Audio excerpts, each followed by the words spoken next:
এমন একটি বিশ্বে যেখানে সব কিছু দ্রুত সমাধান করার সহজ উপায় দেখায়, সেখানে আমাদের প্রকৃত অভিজ্ঞতাগুলিকে গুরুত্ব দেওয়ার খুব প্রয়োজন, যা আমাদের মস্তিষ্ককে আলোকিত করে এবং আমাদের জীবনকে অর্থ দেয়।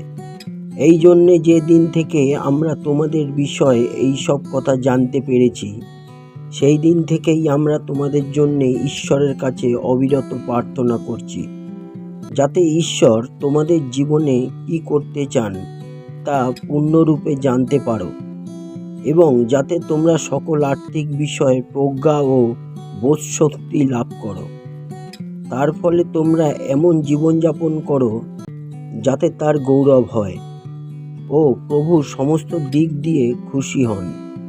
আমি প্রার্থনা করি যেন তোমরা সব রকমের সৎ কাজ করে ফলবান হও এবং ঈশ্বরের জ্ঞানে বৃদ্ধি লাভ করো, যেন ঈশ্বর তার মহাশক্তিতে তোমাদের শক্তিমান করেন ও তার পরাক্রমে তোমাদের বলিষ্ঠ করেন, যেন দুঃখ কষ্ট এলে তোমাদের সহ্য করতে ও ধৈর্য ধরতে পারো।